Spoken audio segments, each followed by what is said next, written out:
Bismillahirrahmanirrahim. Assalamualaikum warahmatullahi wabarakatuh. Pertemuan kedua ini kita akan membahas linear programming. Ini memang kelihatannya hanya 5 subtopiknya ya. Tetapi pembahasannya itu kita 2 kali pertemuan. Nah, dimulai yang pertama, topik pertama kita akan bicara apa sih pengertian dari linear programming itu sendiri. Kemudian bagaimana bentuk standar dari linear programming. Ini kalau kita menggunakan angka apa tanpa menggunakan aplikasi. Nah, kemudian jadi mengerjakannya secara manual ya. Kemudian yang ketiga itu metode-metode dalam linear programming. Ada metode grafik, ada metode simplex, ada metode penyimpangan dari bentuk standar. Nah, bagaimana caranya lagi untuk menangani masalah-masalah seperti penyimpangan dari bentuk standar. Kemudian di 24 kita akan bicara masalah penugasan. Ada 3 itu, ada masalah minimisasi, ada masalah jumlah tugas dan karyawan, ada masalah maksimisasi. Kemudian di terakhir akan kita bicarakan subtopik yang kelima, aplikasi linear programming dalam program kuantitatif analisis for management. Itu yang saya maksud QM. Ini saya sudah kirim di ketua tingkat. Ketua tingkat juga sudah dia pasang di laptopnya dan dia sudah bisa. Saya kira dengan membaca bukunya, e-book dan sebagainya Anda insya Allah bisa. Oke, saya akan membicarakan untuk pertemuan ini hanya sampai 23 ya. 23. Jadi topik yang ketiga itu metode-metode dalam linear programming sampai kepada 2 metode grafik, metode simplex dan penyimpangan dari bentuk standar. Baik, kita melangkah ke PPT yang kedua. Nah, pengertian dari linear programming sendiri. Jadi linear programming atau program linear, bahasa Indonesianya ya, merupakan salah satu teknik yang dapat membantu dalam mengambil keputusan bagaimana mengalokasi sumber daya yang terbatas dan langka secara optimum. Sumber daya terbatas tersebut jika dalam satu industri atau perusahaan meliputi semua faktor-faktor produksi seperti mesin-mesin, tenaga kerja, bahan mentah, modal, teknologi, dan informasi. Itulah merupakan sumber daya yang memiliki sifat terbatas.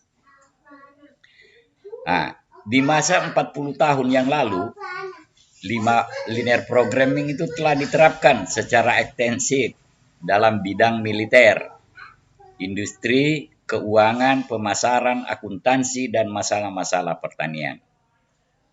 Meskipun linear programming antara satu bidang dengan bidang lain berbeda, akan tetapi semua masalah linear programming memiliki 4 hal yang secara umum.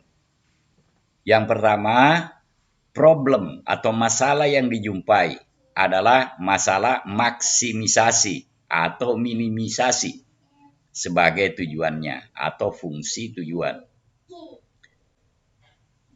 Nah, kemudian yang kedua, memiliki tingkat batasan, keterbatasan.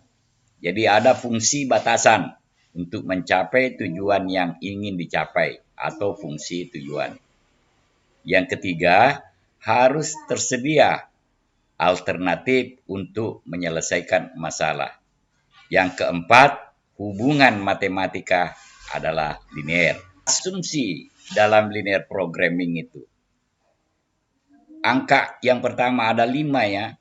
Angka-angka pada fungsi tujuan dan fungsi batasan diketahui secara pasti dan tidak berubah selama periode dipelajarinya. Yang kedua, fungsi tujuan dan fungsi batasan memiliki proporsionalitas Hal ini dimaksudkan bahwa kalau penghasilan satu unit produk mempergunakan 3 jam sumber daya langka, sehingga untuk pembuatan 10 unit produk tersebut harus menggunakan 30 jam sumber daya langka. Yang ketiga, additivity. Additivity itu dimaksudkan bahwa penjumlahan dari semua aktivitas sama dengan penjumlahan dari aktivitas perorangan. Contoh, jika fungsi tujuan adalah memaksimalkan keuntungan sebesar $8 per unit dari produk pertama, kemudian membuat produk tambahan sebesar $3 per unit dari produk, dan kalau satu unit dari masing-masing produk sebenarnya dihasilkan, maka kontribusi keuntungan $8 dan $3 harus ditambahkan sehingga keuntungan menjadi 11. Kemudian yang keempat, divisibility. Pendugaan solusi kondisi dapat dibagi-bagi. Jadi keutuhan bukan bilangan bulat,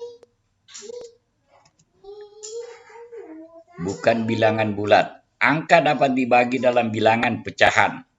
Kalau satu fraksi dari satu produk tidak dapat dihasilkan, misalnya sepertiga kapal selam,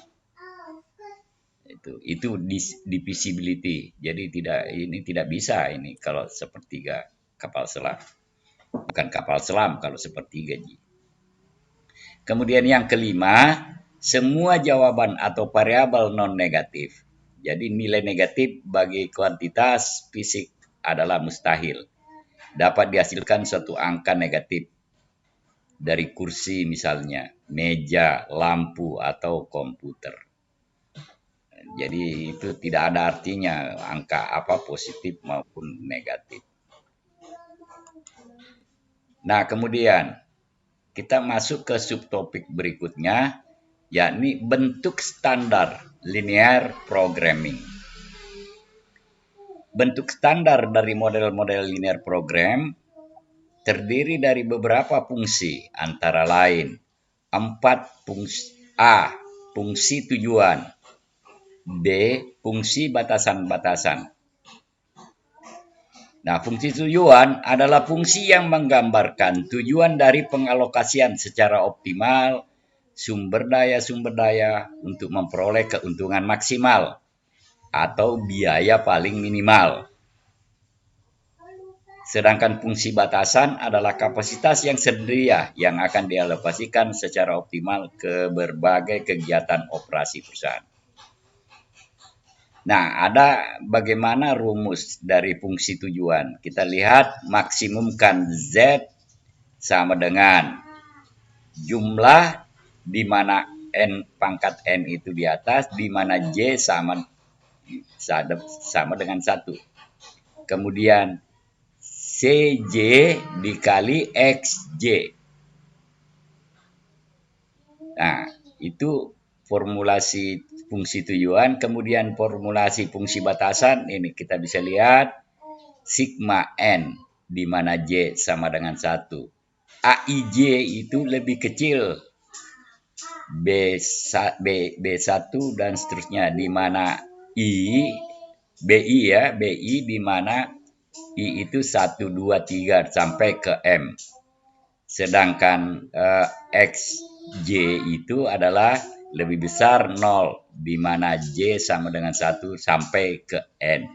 Nah, keterangan notasinya ada, M itu macam-macam batasan sumber daya atau fasilitas yang tersedia.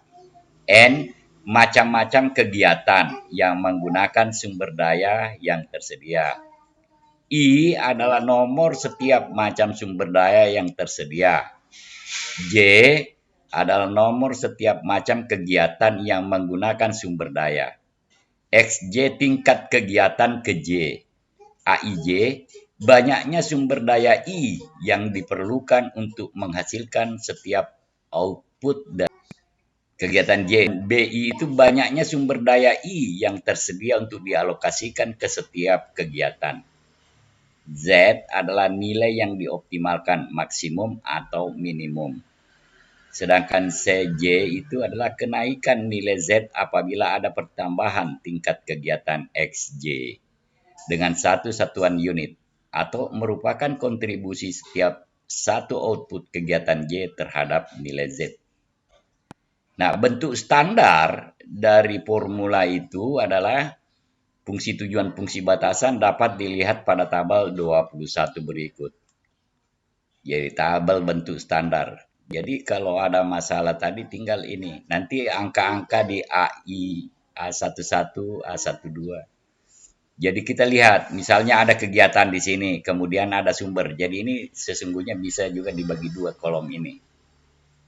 Nah, sumbernya satu, sumber dua, sumber tiga, sampai sumber yang ke M. Sedangkan tujuannya adalah ini pemakaian sumber daya atau kegiatan output. Nah, kapasitas masing-masing sumber BI, B2 dan ini. Ini kapasitasnya. Nah, ini unitnya pertambahan unit C1, C2, C3 dan Cn. Tingkat kegiatannya X1, X2, X3. Nah, inilah sumber daya. Ada 3 sumber daya nanti yang digunakan. Jadi model matematika dari tabel 21 di atas adalah sebagai berikut. Fungsi tujuan Z ya, ini Z. Fungsi tujuan memaksimumkan Z CI X1 maksudnya cost. Ini biaya dari E1 cost ya, ini EI1 ke X1 di ini. Nah, kemudian C2 X2 yang di bawah ini. Kemudian C3 ini. Kemudian titik-titik artinya C4 X4 kalau ada. Sampai ke yang sepanjang ini tapi judulnya CN ke N.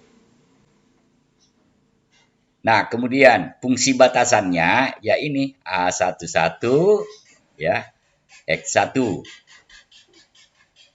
A12, X2 dan seterusnya. Nah, B2-nya ini keterbatasan lebih kecil sama dengan. Kemudian ini dan seterusnya di mana XY dan jadi formula nanti itu biasanya ada biayanya ini nanti. Ada angka di sini masuk. Sehingga nanti kita dengan mudah memanfaatkan ini. Jadi menyelesaikan masalah-masalah linear programming, nah itu akan bisa ya kita menggunakan tabel bentuk standar. Jadi soal yang ada nanti dijadikan bentuk standar. Kalau ini kita manual. Nah, saya kira manualnya aja saya ajari. Mudah-mudahan dengan mengikuti buku maupun mengikuti PowerPoint ini, itu saya kira Anda akan bisa mengerjakannya. Bahkan sampai kepada menggunakan quantitative analysis for management yang saya sudah kasih ke Keting. Nah, kemudian yang subtopik yang ketiga itu metode-metode dalam linear programming. Linear programming merupakan program pangkat tunggal yang dapat juga dipakai untuk memecahkan masalah maksimisasi, kombinasi produksi, pemanfaatan sumber daya atau input dan output. Dalam pemecahan masalah kombinasi produksi memiliki dua arah, yaitu yang pertama adalah memaksimumkan keuntungan atau sering disingkat maksimin, dan yang kedua meminimumkan biaya-biaya atau minimax. Maksimin itu maksudnya kalau berkaitan dengan pendapatan arus kas masuk atau keuntungan tentu harus kas masuk ya. Itu kita memaksimalkan kas masuk atau aliran pendapatan yang minim. Kemudian kalau yang B itu minimax, itu meminimalkan biaya-biaya. Biaya itu adalah yang kita keluarkan. Sedangkan pendapatan itu atau keuntungan itu yang kita dapat. Jadi ada dua metode yang dapat digunakan untuk memecahkan masalah dalam linear programming, yaitu yang pertama metode grafik dan yang kedua metode simplex. Nah, kita contohkan ini, misalnya metode grafik.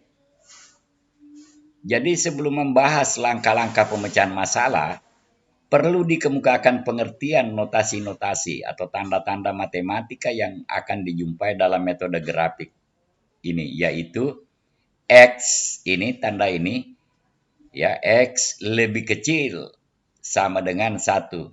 Artinya nilai nilai X itu sama dengan 1 atau lebih kecil dari 1. 0, dan seterusnya. Nah, kemudian atau sepertiga, seperempat, 2/4. Gitu. Nah, kemudian yang kedua, kalau X ini nilai sama dengan 1 atau lebih besar dari 1, 2, 3, dan seterusnya, 2,5, dan seterusnya, 2/4, 2/4. Jadi 225, 0,225. Nah, X1 nilai X sama dengan 1. Nah, contoh-contoh grafik yang visible ini tadi, ini. Jadi ada dua produk, produknya Y dan X. Nah, visible setnya ada ditarik ini. Nah, fungsi grafik ini dari 4 jadi 4, X jadi ini 1, 2, 3, 4, 4X, 3Y, 1, 2, 3 di sini. Jadi 4X ini ditambah 3Y, jadi produk 3Y lebih kecil. Ini sumber dayanya lebih kecil, sama dengan 12. Artinya biayanya harus lebih murah dari 12. Nah, area visible-nya barangkali di sini nih terletak antara berapakah 2 banding 2. Nah, kalau 2 per berapa dan seterusnya nanti. Nah, grafik dari 4X Y3 sama ini tadi visible setnya di sini kalau lebih besar dari 12. Nah, kalau sama dengan 12 dia begini grafiknya. Jadi tentu angka ini sama ya, 3, 3, 3. Ini 4 dan 4. Saya kira itu penting dipahami. Ya, inilah grafiknya. Nah, di mana area visible? Artinya area yang paling menguntungkan. Yang bisa meminimumkan biaya. Dari meminimumkan biaya, maka pendapatan atau keuntungan akan meningkat.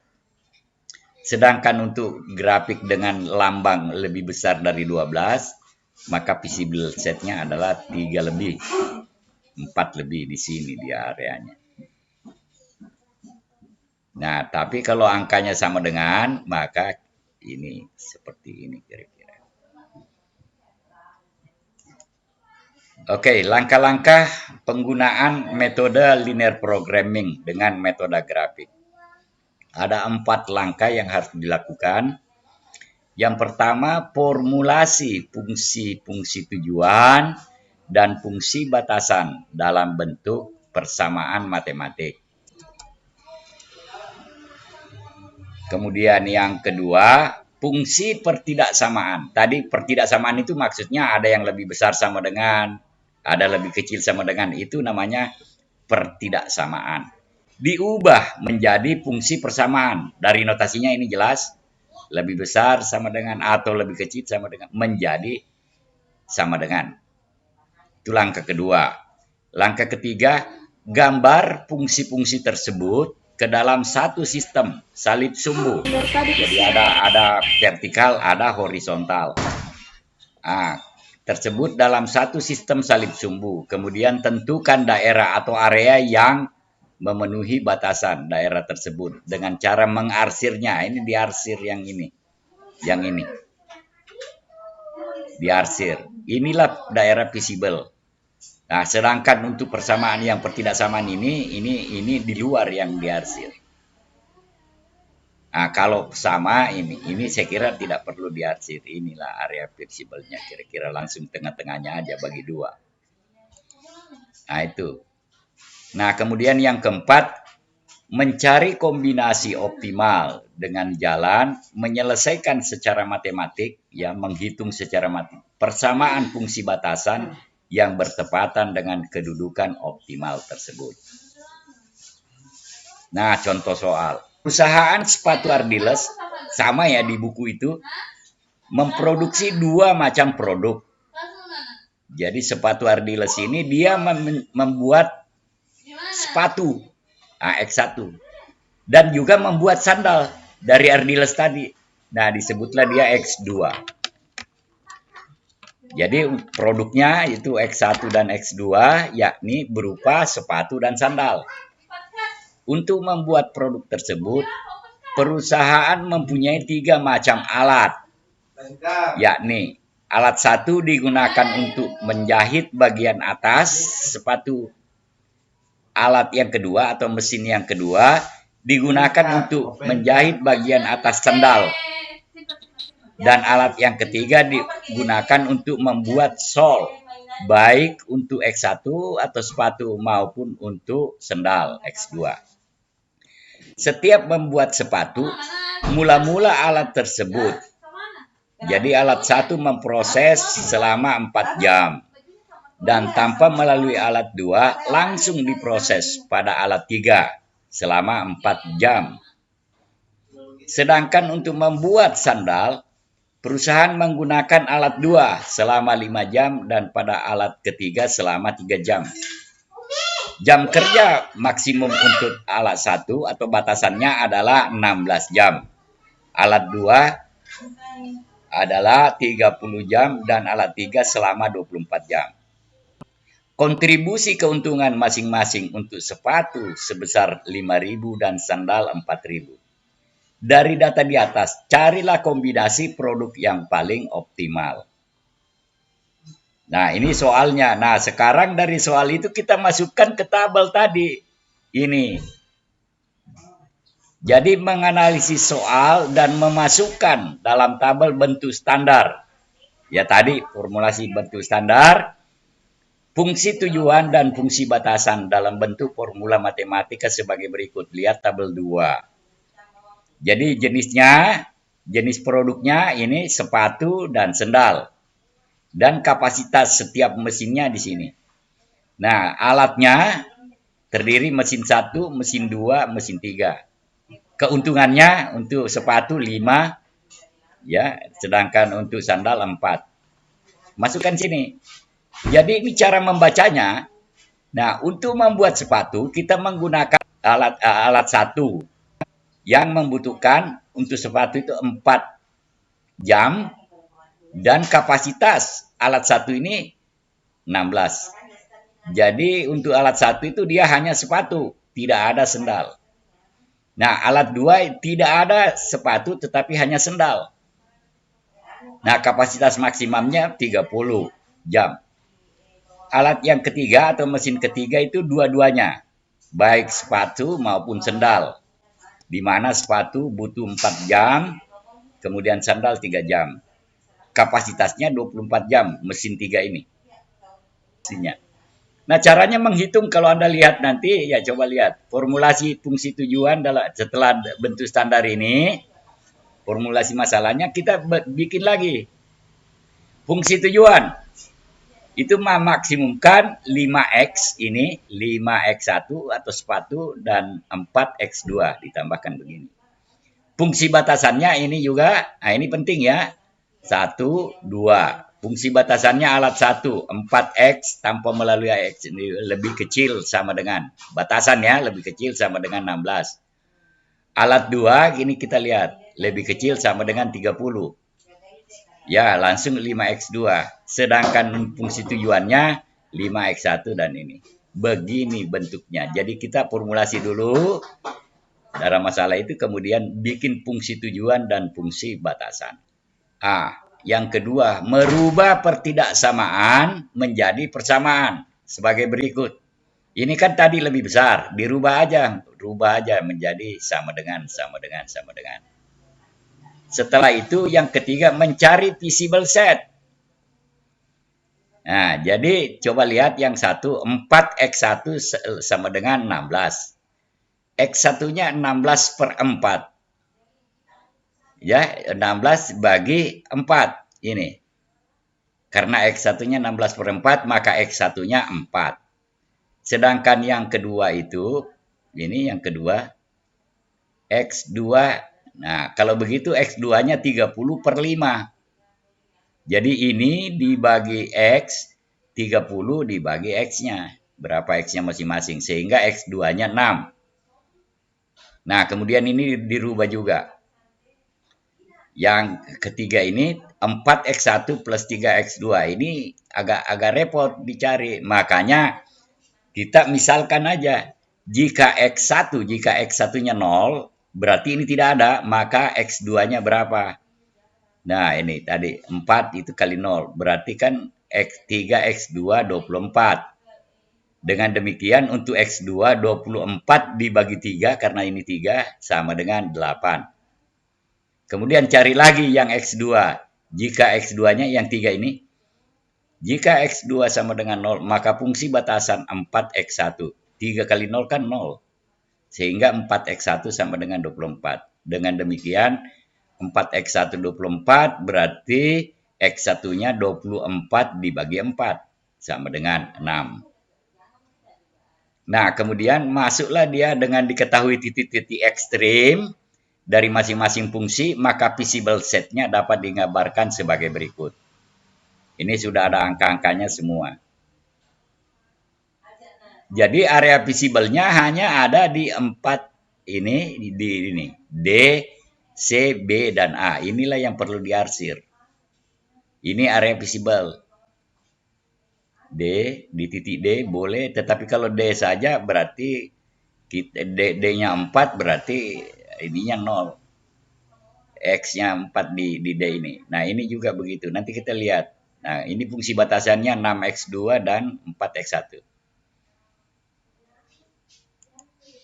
Nah, kemudian tadi langkah 3 ya, setelah menghitung ini kita cari area visible, kemudian kita mencari kombinasi produk optimal dapat memaksimalkan nilai Z atau fungsi tujuan. Dalam hal ini visible set-nya, yaitu O, A, B, C, D. Ini tadi.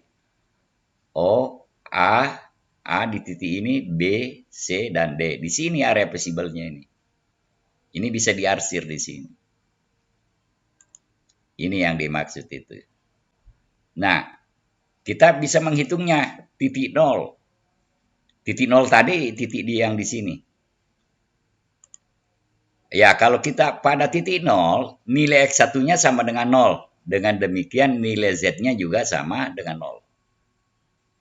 Nah, di titik D, pada titik D, nilai X1-nya sama dengan 4. Kemudian nilai yang 4 ini disubstitusikan kepada persamaan batasan 3. Masih ingat batasan 3 itu adalah fungsi ini 4X1 ditambah 3X2 sama dengan 24. Maka persamaan tersebut menjadi, karena tadi nilainya 4, kita masukkan 4, sehingga nanti X2-nya adalah 2/3. Dari mana itu? Ini kalau 4 ini kan 16. Jadi 24 kurang 16, jadi nanti dapatnya 8. Ini 8/3. Ya, ini kan 8 nih. Nah, jumlahnya sama dengan 8 ya. 8 ini maksudnya dari 8 itu dari angka 24 dikurang 16. Jadi 8/3 ininya. Sehingga ditemukanlah X2-nya sebesar 2/3. Ini tidak bisa pakai kalkulator, harus dihitung per-pernya itu ya. 1/4, 1/3, 1/5, 1/8, dan seterusnya. Itu harus kuat di situ. Nah, anak-anak sekarang rata-rata pakai kalkulator. Ini nggak boleh diisi kalkulator. Anda harus kuat dalam membagi-bagi itu. Nah, kemudian nilai-nilai tersebut nilai-nilai masing-masing ini X2 ini disubstitusi dalam fungsi persamaan tujuan. Jadi set 5X1 plus ini. Nah, 5 kalau X1-nya 4 dan X2-nya 2/3. Sehingga Z-nya sama dengan 20 ditambah 10 2/3. Z, jadi kita kalikan aja. Nah, 332/3. Dikalikan 1000 menjadi 3667. Ini baru boleh. Karena angka-angka rupiah nih.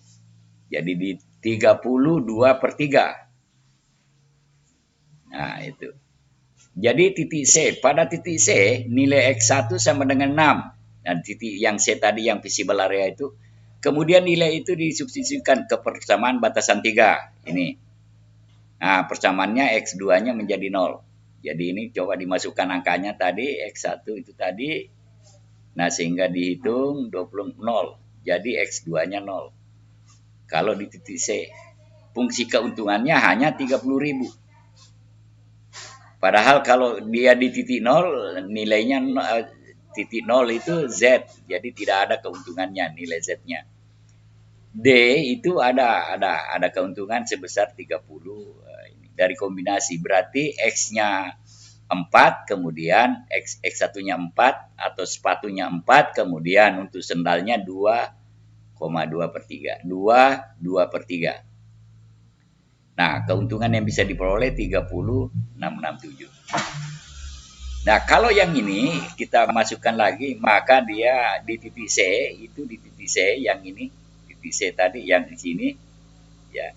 Nah, di mana D dan anunya tadi, ini, ya, jadi hanya 30.000 keuntungannya dari sepatu dan sendal. Tapi kombinasinya itu tadi berapa? X2-nya 0. Nah, titik B. Nah, ini yang terakhir titik B. Titik B. Oh. Titik B. Pada titik B nilai X2 8. Kemudian nilai ini disubstitusi ke dalam persamaan batasan 3. Nah, diperoleh X1 0. Kemudian nilai X1 dimasukkan dalam persamaan sehingga hanya 24.000. Nanti kalau Anda ikuti, tulis sendiri itu saya kira bisa. Titik A. Titik A nilai X ini, titik A-nya yang di mana tadi? Yang di bawah ini. Nah, kalau di titik A, di mana nilai X2-nya 6. Kemudian di dalam persamaan ini lagi, sehingga X1-nya 6/4 atau 1,5. Jadi sepatunya hanya 1,5.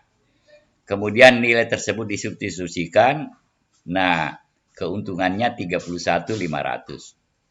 Dengan demikian, agar perusahaan tersebut mendapatkan keuntungan maksimal, maka perusahaan hendaknya berproduksi pada titik A. Ternyata ini yang paling tinggi toh, 31.000. Ini di titik B hanya 24.000. Ya, kemudian di titik 0 tadi tidak ada untungnya. Kalau di sini untungnya 30.000. Ya, di titik apa ini? Titik D. Kalau di titik C 30.000. Yang paling tinggi adalah di titik ini, di titik A. Jadi disinilah orang berproduksi titik ini. Saya nggak tahu berapa ini jumlahnya tadi, seperberapa tadi titik A itu. Ini fungsi keuntungannya 7/2 ditambah ini sehingga kali 1.000 31.000.